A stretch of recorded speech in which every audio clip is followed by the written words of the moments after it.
All right. Well, welcome back, folks, and Merry Happy New Year to everybody, and Happy 2021. This is PCA Live again, 3 at 3. I am Scott Pierce, Executive Director for the Premium Cigar Association, and Aaron Holland, PCA's Head of Marketing Communications, is joining me today, and we are super excited and enthused, pumped, and any other sort of hyperbolic exclamation we can make about today's guest is Michael Herklots.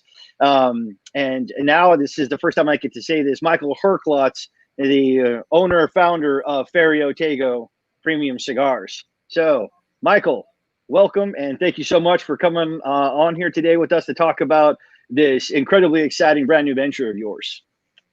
I'm super excited. I'm glad this worked out. Forgive me, I was just starting my my watch party on my Facebook too to make sure that we have everyone tuned in. But yeah, man, what an exciting couple of days. It's been awesome. Yeah. Well, I can imagine. You know, it was you know, you'd kind of said this to us. I was up at the townhouse to visit you because I'd never been to the Nat Sherman townhouse in New York before. Went up there in September. You know, I got to buy quite a bit of some of my favorite, pretty unique cigars that were there, and I went through those way too quickly, unfortunately. But you know how it is. And we talked, you know, and yeah, I think that and we'll kind of get into this when we talked a little bit about this. But you know, a lot of people were kind of wondering and speculation what was going on with you and everything else and stuff. And you know, for a while there, you know, you're really good at. I wouldn't say keeping secrets, but you're very good at keeping your powder dry, right? And saying, yeah, you know, something's coming, something's happening, you know, and said, okay, let me know if we can help, you know. And then when this came up and you communicated it to us, I was about as happy as I think as anybody. And one of the things I would very much like to point out and kind of get your comments on here before we really dive into the history of all of this is I've seen so much outpouring. I mean, I'm already starting to see it over here. There's your wonderful, amazing mom that's on here supporting you. But I mean, so many different people I saw, you know, Pete Johnson, I've seen so many other folks that have been commenting and talking about you, retailers, also everything else. Number one, I think it underscores you, your character, what you've given this industry and what you mean to people in this industry, but also the way that the industry is rallying around you as well. I think that those are two things that struck me so much and probably one of the main reasons why that has driven you to do this next venture. That's a lot to unpack. Just before you do, here's Carlito Fuente. Best news, congratulations, success to you watching this right now. So, I mean, again, that just emphasizes and underscores so much about the beauty and excitement of this industry. So I'll tell you, you know, I've been so lucky throughout my career, particularly the last, let's say, 18 or 20 years, the New York years, not the Boston years. Because even though both chapters, so to speak, the first 9 years I was with Davidoff, the second 9 years with Nat Sherman, even though I was technically kind of attached or connected to a specific brand, I guess because of the retail aspect, I really got to be a part of the industry in a broader sense, because I was able to do business with arguably our competitors, but really our partners. I mean, you can't have a retail store if you don't have the products customers want to buy. And so that's really allowed me to have these relationships that have been nurtured now over almost 20 years. And, you know, Carlito, my first paid gig as a musician in Boston in 1998 was a Fuente dinner. It was, I'm not even sure I was smoking. I guess I just started smoking cigars too. But you know, that kind of support and outreach is just, it's just so heartwarming and it's so encouraging. It gives me a lot of confidence and reassurance that this is the right move, and I know I can do it, and I know we can do it. My partner and Brendon and I, and you know, it's a very proud moment. It's hard to describe. It really is. Yeah, you know, I've obviously been smoking cigars for quite some time, but only in the industry now for about 3 years. And so for me, super excited because I've gotten to know you so very well over that time. And um, when obviously this was kind of going down and Nat Sherman announced that they were closing, reached out to you. We've met a few times actually about this because I was like, yeah, this is, you're definitely someone we don't want to lose. And so for me, like I said, selfishly at the time when bringing you in, uh, it's not somebody I want to lose. Your insights, your intellect, your passion is something that we, as an organization, as an industry, can't lose. So this is um, incredibly exciting for us. So Ferio Tego. Let's. I love the story behind this. I've read some. For some that may not have kind of had the time to read the press release or look at the website, take us through this. I love the story. Take us through the name and what it all means. So Ferio Tego is the motto on the Herklots family crest on our coat of arms, which I've had this ring now, which is my dad's ring. Now is my ring. Sorry, that's hard to see. Anyway, You know what? Let me share. Let me see if I can share this real quick so people can see it a little bit better. I'm going to share my tab here real quick so people can. You see that? Yep, great. Yeah. So within the entirety of the coat of arms, which I think is actually on the "What does Ferio Tego mean" link, you can actually see the whole. There it is. That's awesome. So Ferio Tego has always been just something that has resonated with me as a part of my history and a part of my family, and it loosely translates to strike and dispose, and it's in the context of the image on the shield of the crest, which is Hercules striking a hydra, and the way in the context of the story of the crest, it's generally referred to as "I strike the hydra and dispose of the evils." So, it's personal, but for me, Ferio Tego means more than just this idea of strike and dispose or strike and defend, because it's also a philosophy that I think is really going to be our guiding principles as we restore these incredible brands back to a family business. That's a very, very exciting proposition. It's also an awesome responsibility. And to do it with my partner, Brendon, who was Nat Sherman's CFO, we've been partners building this for 9 years for the Shermans and then for Altria. And now to still be partners and continue this work is tremendously exciting. You talk about building that and I think the sense of pride and sense of ownership. I mean, it's kind of almost like probably having kids in that sense when you've got these brands that are able to go with you at this point. What are all brands going? Can you kind of talk a little bit about the brands that are coming over as Ferio Tego? Sure.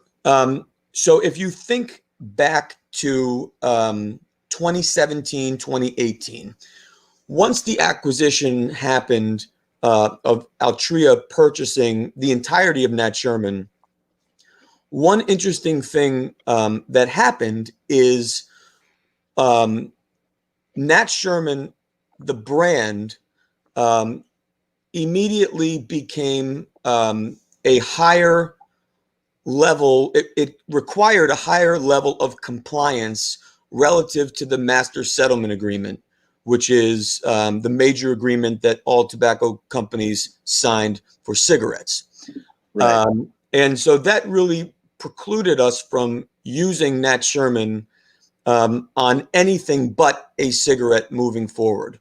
So all of the rebrand work that we did in 2017 and then ultimately released in 2018 was to satisfy that condition and mitigate all risk to allow these brands to continue. And so that's when we sort of reorganized the portfolio and created Timeless as a standalone brand with Supreme, Prestige, Sterling, and Panamericana living under the Timeless brand. And then Metropolitan, same thing. We sort of took all of our more nostalgic historical brands, all of which kind of shared the same look and feel, and moved those within Metropolitan as a core brand with the Metropolitan Connecticut, Maduro, the Host, Host Maduro, and the Habano. And then Epoca was the third brand. Now, Epoca actually never had Nat Sherman on it. It was always a standalone brand. And then we moved the 1930 blend under Epoca as Epoca Reserva. So really in 2018, we created these three independent brands with their sub-brands. And so that is the entirety that we were able to acquire. So all of the principal brands, Metropolitan, Timeless, Epoca, as well as Ancora, which was our accessories brand that unfortunately we really didn't get to properly launch it and grow it, although we did have our candles as well as our executive ashtrays released under the Ancora brand. So all of that now lives under Ferio Tego. What you'll see moving forward is the cigars that you were used to buying from Nat Sherman will all remain exactly the same. Same blend, same manufacturers, same bands, same boxes. I mean, everything is the same. The only thing that changes, if you'll recall, and I might have one here, I'll have to find it. We had a secondary band on the cigars that said exclusively for Nat Sherman International. Yeah. The only thing that will change in those products moving forward is replacing that secondary band with exclusively for Ferio Tego. But other than that, the product remains exactly the same. And then what's new is Ferio Tego. So Ferio Tego will be a brand. It will be the flagship brand for the company. And that will be standalone and apart from, obviously, what was the former Nat Sherman International portfolio. So outstanding. Sorry, I was just, you were talking about all these exciting things coming, and I think I read about that some of these items were, what's the release schedule? Like, when can, some of your biggest fans, I'm sure, are just dying to get their hands on some of these and waiting for that moment. So when is that potentially looking like? I understand patience is a virtue, and it is not a virtue that I subscribe to. Me neither. But, one thing to keep in mind is we are starting from scratch. So there's no inventory. We are starting everything from zero again, which is exciting, but it also then requires some patience to get things back up and running. As I'm sure you're aware, factories generally close for a significant period during the holidays. So we were able to engage with the factories prior to their shutdown and make sure that we would be prepared for when things start back up, that we'll be in a good position to get those first purchase orders in and get our production back up and running. So we're anticipating Ferio Tego to be released probably spring, with the rest of the portfolio we are hoping to have in time for the PCA trade show. Outstanding. We are excited for that, for sure. I was just going to say, I'm looking forward to finding those boxes of the Sterling Lanceros then that I thoroughly enjoyed. Those are the ones I went through way too quickly. So that's good. So in terms of this, so this is what I'm actually really curious about. And it's always one of those things that fascinates me. It's why I love talking to manufacturers, the blenders and everything, because it's something that I appreciate so much. As in like an art form that it's not, something that I would be good at, I don't think, and not something that I do. But I'm really curious now with you now having total creative control in terms of the product lines now. You did have quite a bit, I think, when you were in Nat Sherman going over those lines. But now in this instance, are there areas in which you're thinking, hey, look, I didn't really do this back in Nat Sherman, something was in the back of my mind, but I'd really like to go. Are you looking, whether it's, different vitolas or whether it's different blends, whether it's stronger, whether it's, any number of different things. Are there areas in which you're looking to go with these product lines where you haven't gone before? Yes, yes, yes, yes, yes, yes. I will say first, I'm so grateful both to the Sherman family and to Altria for really trusting me with the ability to create. We rarely had pushback, so I was to a large degree able to create as I felt appropriate, and fill holes where I thought they existed. It's also, though, I think important to remember that we were now a 91-year-old brand when we finally closed. And so there's a certain amount of, at least my opinion and my philosophy throughout this whole time was, we need to act like the business we are. And part of our authenticity was being very disciplined about the products we released. When you have a legacy of that many years, and you're doing business for that long, many companies our age or younger had portfolios that were 2 or 3 times the size of ours. But we spent an incredible amount of time being in regular touch with our partners, our retail partners. And what we always heard was the same, which is space is limited, number one. And people want to build their businesses on core products that they can depend on and that they can trust, and that their consumers can also depend on and trust.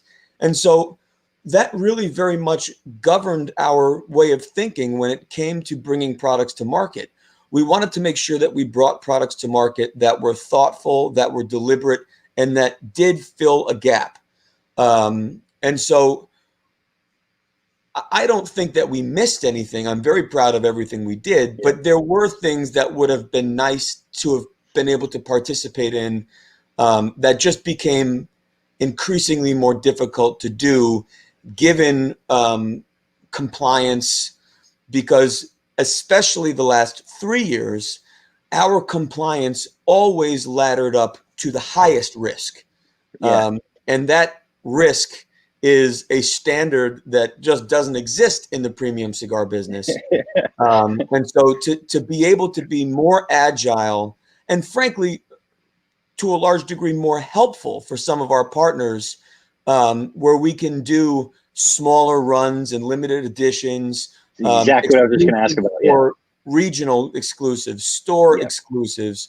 Those are very, very important tools that our partners probably would have welcomed if we were able to offer them, and we just couldn't. Now we can. And so I think of all the things I'm the most excited about, it's probably to be able to do some of those smaller runs, smaller batch trials without layers and layers and layers of approvals. Yeah, just for a couple of them, Joshua Habersky, our head of government affairs, one of his favorite cigars is the Queen Beefcake that Pete makes for the Mardi Gras party at Up Down Cigar, right?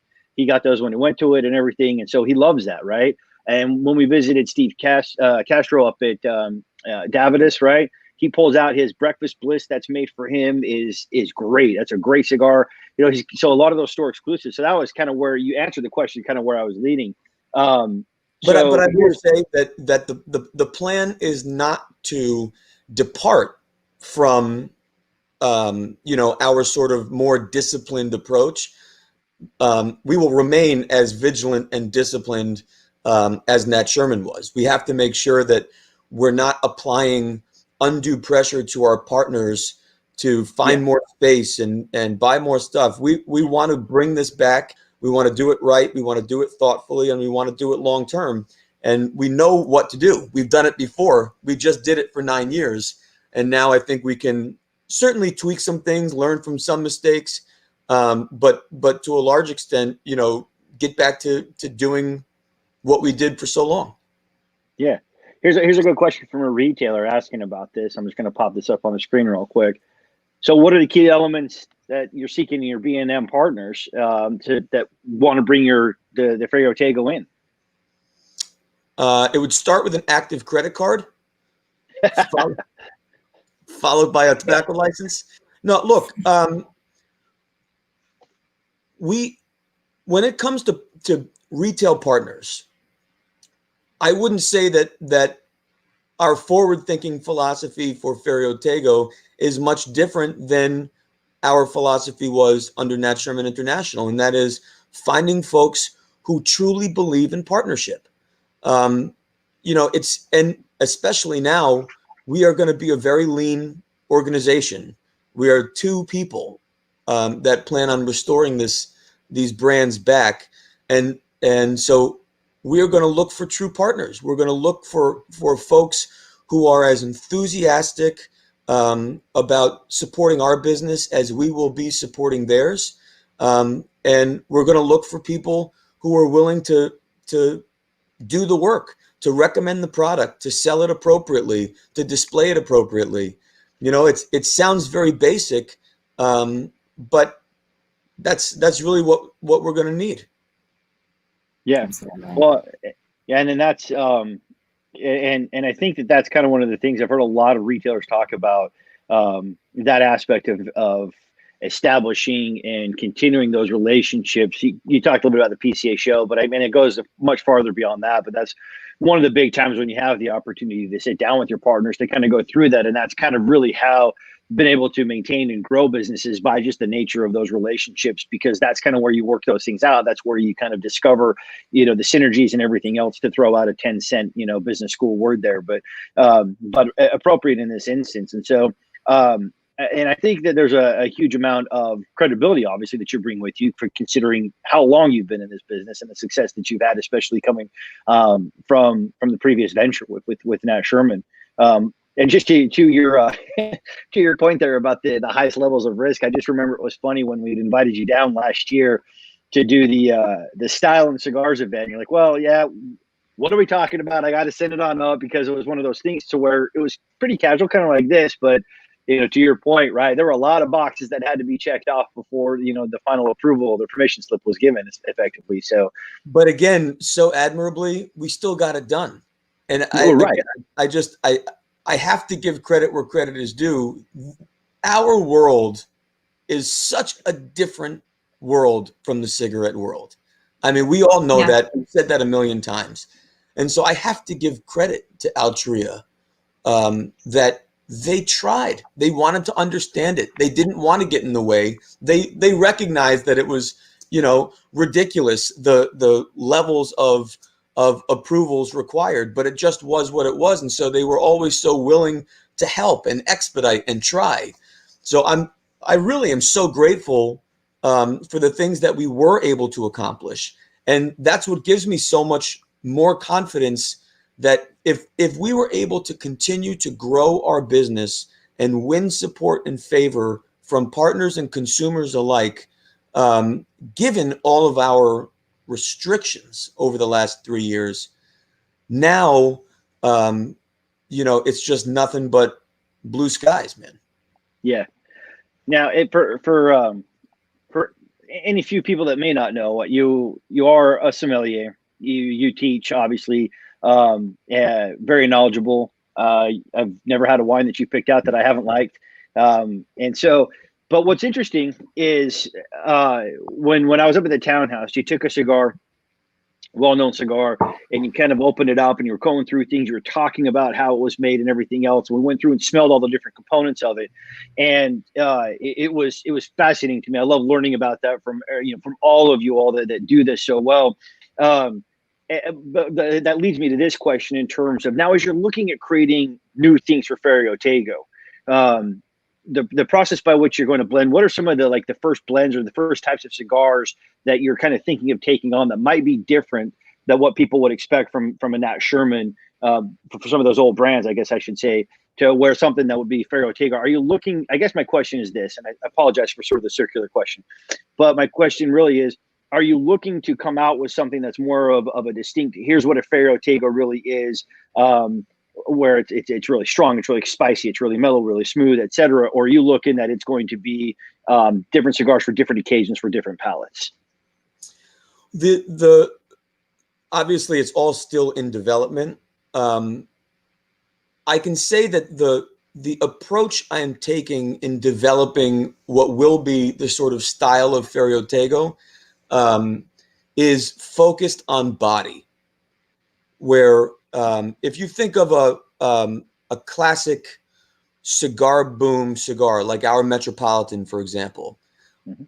made in Dominican, Connecticut shade wrapper. That's a very typical snapshot of that style of cigar.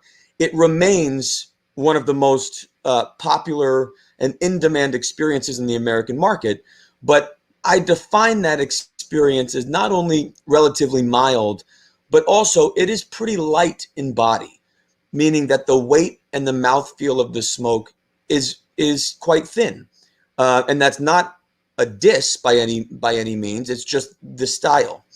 Um, but I really love opulence in smoke and body and weight and mouthfeel. And I mean, funny enough, I'm smoking a Sterling right now. Um, and Sterling, I think, is the most perfect example of having a full-bodied cigar that is still creamy and graceful and elegant. Yeah. When you look at some of the other blends I've done, for example, this past TAA or the Apoca Limited 2019, those were obviously much bigger, richer, bolder, fuller, spicier types of cigars, but they also had that same weight and mouthfeel and body to the smoke. That body is really what I'm trying to embrace and provide throughout what Ferio Tego will be. Yeah. I love when you're describing that, because that's exactly what I love about that Sterling, right? And I particularly the Lancero size for me. That's exactly why I love that, is because spot on. It's got that full bodiness to it, but with that creamy element that for me is just a fantastic cigar, and one of the ones that I truly do love. Um, so uh, I'm curious. So Brendon, it seems like you've known him for quite some time. And how long was he with Nat Sherman with you? Was he there the entire time? Yeah, Brendon started with Nat Sherman, I think 2 years before I did. Oh, okay. And he was part of the interview team that brought me on. And we were both part of the executive team together, and we worked really side by side. Um, he was the CFO, as I mentioned, and I'm sure you can imagine in a lot of cases, trying to build a business and take risk with a financially minded CFO can sometimes be difficult. That was not the case at all. Brendon has always been a fierce advocate, not just for the premium cigar business as it related to our company, but also the industry at large. He's attended IPCPR shows in the past. TAA he has attended. He's made a lot of great relationships in the industry, and so he has been arguably my partner in the cigar business for the last 9 years anyway. And so this was when we realized that this could be an opportunity to be able to acquire these brands and restore them. I think we both felt not just excited, but almost a sense of duty that if we had the opportunity to do it, then we must do it. And here we are. Like I said, these are your kids, right? You spent all this time caring for these brands and all of these cigars, and it would have been just so sad to have just seen them gone. And I think probably personally for you, if they have seen them gone to somebody else, even at that point too, right? I I mean, think for me, if that's I were in basically your shoes, it would have been just an absolute gut punch. it. I think because I was part of the process through all of it, um, it was less of a gut punch and more just sad. Like we did everything we could do. It felt like a death. We did everything we could possibly do to save it, and we just couldn't. And it's not because of Mm-hmm. lack of effort. It's not because of lack of quality. It's not because of any of that. It was all due to things that were just outside of our control. And so it wasn't gut punch. It was really just sadness. And then But the idea that there was just no way that these could live on really became tough. It was a tough pill for me to swallow. And so when we did engage and brought the idea to Altria, I think we were both a bit, skeptical that, they probably wouldn't go for it. And quite the opposite. The overwhelming enthusiasm and support and genuine excitement was overwhelming, and the number of people who immediately sprung into action in order for us to do this acquisition was really extraordinary. Yeah. And here that really tells you that you're on the right track.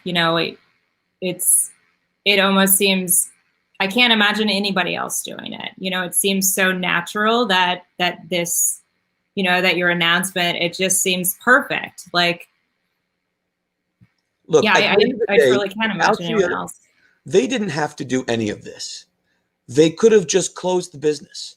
The fact that they went to such length to try and sell it, to try and find a new home, is only evidence of their genuine affection for the premium cigar piece, not just the brand, but its relationship to the larger brand and also to the industry. I know many people would disagree that Altria is affectionate for the premium cigar industry, but I can tell you, having spent 3 years inside, they truly, truly are. And I think there's no better evidence than where we sit right now, where they were willing to make this deal work.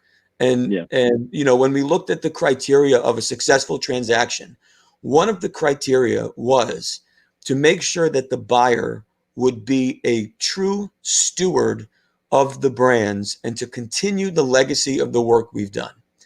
And obviously, we were not successful in transacting because the 3 criteria we set were not met. Obviously, this is not that transaction, but this does satisfy one of the core pillars that Altria wanted to satisfy, which is finding that steward and continuing the legacy. Yeah. So it's really it's just such an awesome opportunity. And so now you're not only are you continuing the legacy with these great brands, but you're also, it really ties into going back to your logo and your lineage and your history. And so you're continuing a legacy there as well. So I think I love history and family history. And so the combination of all of it is really great, very strong. It's interesting to have new beginnings and a legacy continued in the same moment. Yeah, it's very 2021. So, okay, now speaking about that, then, so it's a new venture, but so you talked about how all these blends are going to stay the same. Therefore, the assumption, which I think is a very safe one, is that your relationships then with the same factory with Quesada is going to continue, correct? Absolutely. Right. Let's just remember the single most important priority for premium cigars is consistency. And when you look at the success of our products over the oldest is now 25, 26 years old in Metropolitan and Host. They are the way they are because of who makes them. And it would be crazy to try and fix what's not broken. And, I'm so proud of the relationships we have with our manufacturing partners, Quesada in the DR, the Plasencias in Nicaragua, and Davidoff in Honduras. And when I called them to share the news, their response was just, incredible. And they've made all the same commitments. They'll do whatever it takes. They want to see us back. And they've ensured that everything will be the same. So it's just perfect. And they are truly partners. They have our best interests at heart. They always have. They've manufactured the products like their own, and they are deserving of bringing these products back, as hopefully we are too. Yeah, and I mean, look, there's going to be I think a lot of folks that on the consumer end, me being one of them, Josh Abersky being another who loves the TA exclusive 2019. That's one of his favorites as well. But look, there's a lot, and it was really interesting to me. I think I froze. We can hear you. We can hear you.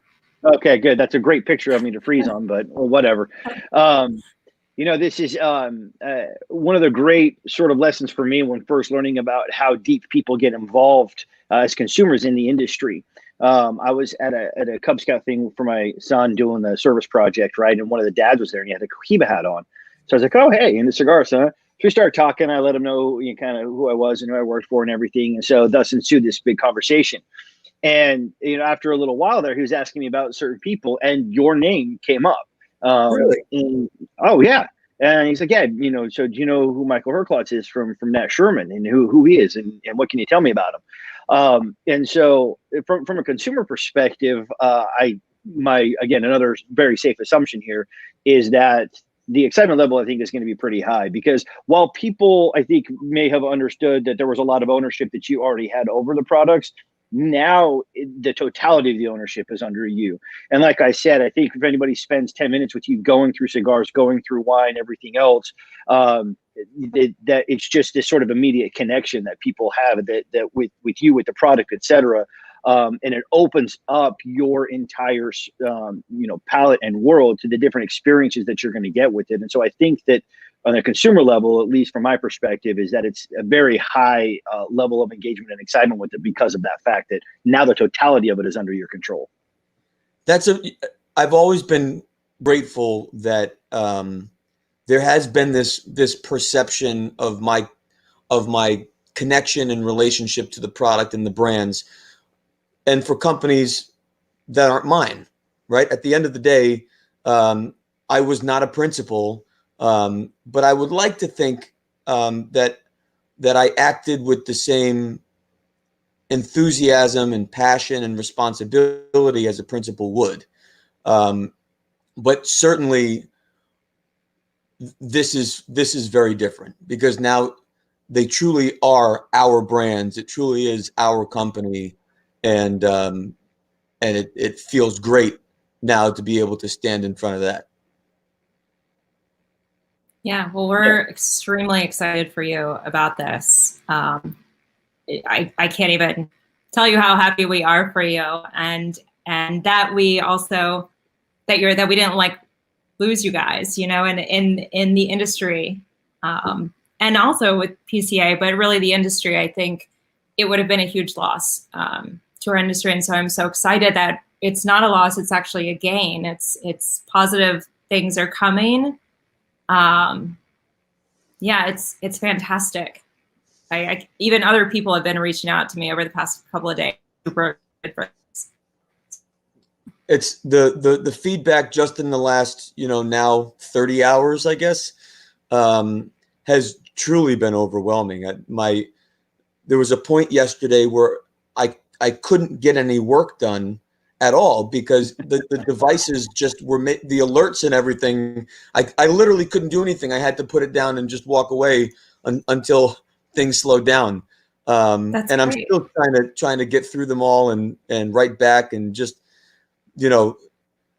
what a incredible outpouring of support. So if anybody can still hear me and I'm just frozen, then this is great.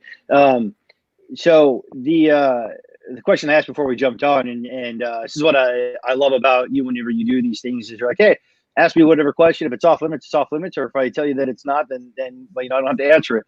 So I did ask you about this, and I know that you're looking at spring production and obviously the summer with the show and everything else. One of the things that we're excited about is that we're starting to see PCA exclusives. The Fuentes just did the pink box thing, which has been great. So I guess that's kind of my question. Is I said, hey, I'm going to put you on the spot and ask if Ferio Tego going to be in for a PCA exclusive in 2021. And so that's my question to you right there, is that, are we going to have a Ferio Tego PCA exclusive in 2021? Listen, I don't know if we'll have it in 2021, but we'll definitely have one. I think, we have to look at how we are going to bring our products back to market, and step by step, making sure that we're returning the right products at the right time to the right people. But I think you can rest assured that there will be a PCA exclusive, if not 21, definitely 22. Outstanding. Outstanding.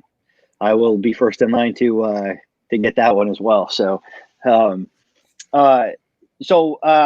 just a little bit here. You're kind of similar to me in terms of, got a family, wife, little kids. What was the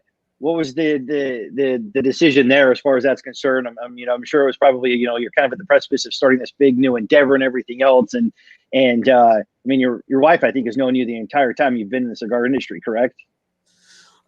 We met in 2006. So not all of it. I started in 99. But certainly for all the big career developments, I was working at the Davidoff store in Columbus Circle as the GM when we met. Gotcha. So there's certainly been some fun progress since then. Yeah, I guess I meant to say that the entire time you've known your wife, you've been in the cigar industry. That's the way I should have asked that question. Yeah. So when it came down to this, it's obviously very different than working, for whether you're managing a Davidoff store or for Nat Sherman now. I mean, it's all day, every day, every single hour, every single minute. Obviously it's a family decision at that point, right? So I'm just kind of curious. I haven't told her yet. Surprise. Yeah, this was it's a big decision. But I will tell you, I couldn't have a more incredible fan and supporter and teammate than my wife and my family. And they were adamant that this was the right decision, and supported it 100%. And I know I can speak for Brendon, that his wife and family were exactly the same. It's a big decision. But it wasn't a decision at all. It was the right thing to do. And, and they are champions of us, convinced that this will work. And I am too. So, and I think that sometimes when you make that decision and you things start going right, they go right. But then when your family is super supportive like that, it kind of just solidifies beyond all everything how right on track you are. I showed my kids yesterday all the articles, and they were, by the second one, they were just jumping up and down and screaming. And I don't even think they understand what it is, but they don't care. They're like, Ferio Tego, that's you. Look at that. That's a picture. It was awesome. It was really, really awesome. And in fact, even my youngest, she's 5, she came down this morning and she said, "How's your company going, Daddy?" That's awesome. First thing out of her mouth. That's amazing. It's great. It's a full. Good. I mean, she's going to keep you accountable. Yeah. Yes, sir. Yeah. So one of the last questions I have, I'm curious about this as well. You have a very fun and storied background, right? You play the drums, sommelier, a lot of varied. So I'm wondering how, if there even is a plan at this point, but even in the back of your brain, maybe, are some of those elements going to start seeping into some of these new lines that are coming out of new brands, right? You're going to have, not to be, facetious or anything, but, like a little drummer boy line or whatever the case may be, or something like those, or anything related to wines or grapes or vintages, things like that. You won't see any obvious attachments, like some drumstick related something or grapes. That's really not my style. But I think you see my musical influences and, my love of wine and fashion and all those things, I think you see it in the work I've already done, and surely you'll see it in the work that is to come, because it all comes from the same place. It's all, it's passion driven. The art of tasting, the art of blending and creating and coming up with imaging, and all of that is all connected. It's all pulling from the same, I think, talent pool, and it's feeding the same piece of my soul, which is that creative passion thing. So I think really to a large extent, my music background, my love of wine, all of that has already informed so much of what we've done. But I think with Ferio Tego, there may be a little bit more familiarity to maybe some of those other categories, but I certainly don't think I'm going to draw any direct lines. But you never know. Well, and the good news is I can. So we'll see. Exactly. So question there though, obviously fashion, and you're known as a guy who's very fashionable, right? And you're up on the trends. Put you on the spot here. What do you see as some potential trends for 2021 in cigars for this year? I think the trend will be that volumes will continue to increase. Obviously, there are disruptions to the global ecosystem of every industry and everything, but certainly within the premium cigar world, things are different. So being able to have full factories has been challenging. Being able to ship on time has been challenging. The stress already on shipping is problematic. So add higher volumes to that. That's a challenge. But from a trend standpoint, I do think we are starting to move away from the extremes. So the pushing from a 70 ring gauge to an 80 ring gauge to see if we can go to a 90 ring gauge. It seems to me that some of that has worn off a touch. I also think there's going to be a trend for more new releases now that it seems to be allowable based on all of the great work that all the organizations have done to get lobbying efforts and such, that now it looks like we can start releasing some other products. So I have to believe that there will be an increase in releases as well. But as far as the trend of what those releases might be, I just don't know. I really don't know. I think this is going to be such an interesting year. But I think this is going to really be a great year of unity. And I think that is across the board, whether it's national unity, industry unity. We've all gone through a lot together. And this, I think, is a great year to finding the areas where we are most aligned and embracing them, rather than focusing on the few areas where we may disagree. Absolutely. Yeah, no, very well said. Very well said. I'm curious. I feel like and this could be just my perception, but I kind of feel like there was a kind of a rise in popularity of some of the smaller cigars, or people wanting a little bit, of a quicker cigar that might only take 10 or 15 minutes versus one that would take a lot longer.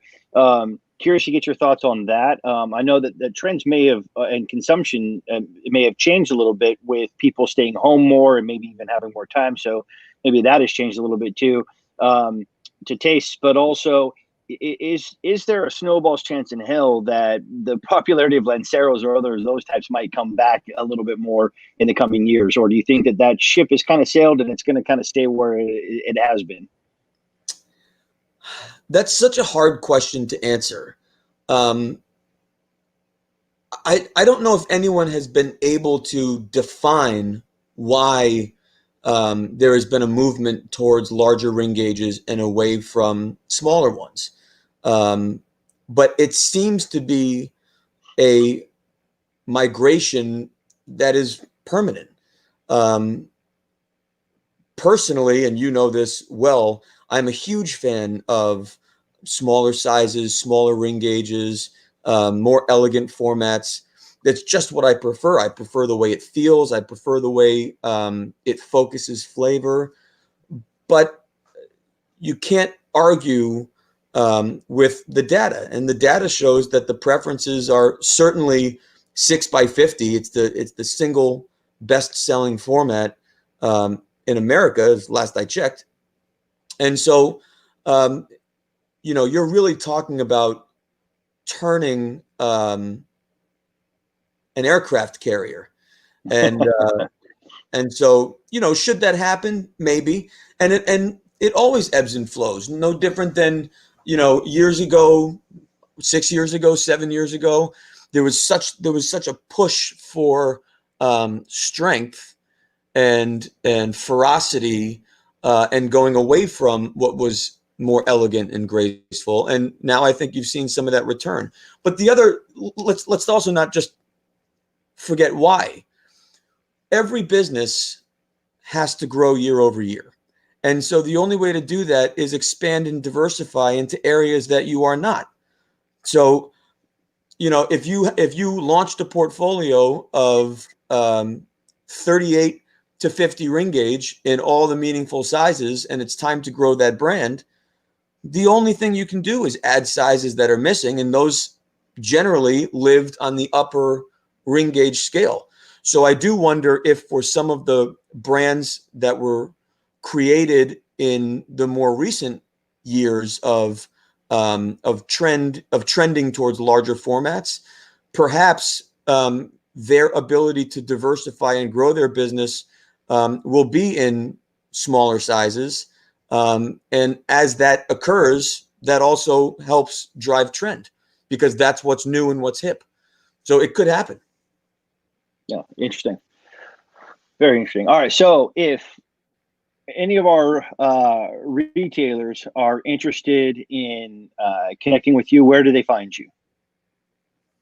I mean, most of them probably still have your cell phone number, but for anybody that's new or wants to contact you, it's feriotego.com, correct? Feriotego.com. Instagram is Ferio Tego. Facebook is Ferio Tego. Info@feriotego.com is an email. Michael Herklots at feriotego.com is my email. I'm a very easy guy to find, and I will accept every possible messaging system you have. You want to text me, WhatsApp me, Facebook Messenger me, I don't care. Just reach out. Sounds good. Sounds good. Any last questions, Aaron, before we let Michael get back to his day and his mountains of correspondence that he has to return? I think we're good to go. I just so we will definitely see you at the trade show this summer, and everyone else, all of our members who come, it's gonna, they're gonna get to see all your stuff too. So I personally cannot wait. I'm so excited to see how this unfolds and everything you come out with, and to be there during the process. It's really exciting. So congratulations again. Yeah, I do expect a text message when the Sterling Lancero start coming off the production line. So just so you know, I'm already putting that out there. I'll make sure of it. And I just want to thank you guys for allowing me to come on. I know it was a last minute scramble, but I'm certainly grateful. And for retailers and for consumers who are watching, thank you for the outpouring of support. I'm sorry if I haven't gotten back to you yet, but I certainly will. And I just want to say this is an industry that has been a part of my life for 50% of it. And there isn't a single thing in my life, with the exception of my parents and my home friends, but there's nothing I have that is not a direct result of my time in the premium cigar industry. And this industry means everything to me. And now it literally means everything to me. And so I want retailers and consumers to know that I will continue to be an advocate, and hopefully an advocate in a way that I have not been able to be in the past as an employee. But today, as a principal and a partner in a family business, it is a tremendous point of pride to me that I can say I have a family business in this industry, and I'm committed not just to growing our business, but to growing your business and to growing our industry together. Well, outstanding. Thank you. I think I speak for the vast majority of the folks out there that are super happy that you are still part of this family, and in this direct way, and that the industry is better off for having you in it. So, wishing you the utmost success in this coming year and beyond. And as you know, never lose the 6x60 timeless Pan Americana. I don't think that that's the plan. So I think that Anthony Calumet there will be happy with that. So on that note, yeah, perfect. On that note, my best to you and your family. Congratulations again. And I can't wait to see everything that you're going to do. And as always, everybody listening, thank you so much for tuning in. Please reach out to us at any time for PCA if there's anything happening that you need to be aware of or need us to be aware of that's going on in your locales. We are always here for you. On that note, happy Thursday, everybody. And Michael, all the best. Thank you. Ferio Tego.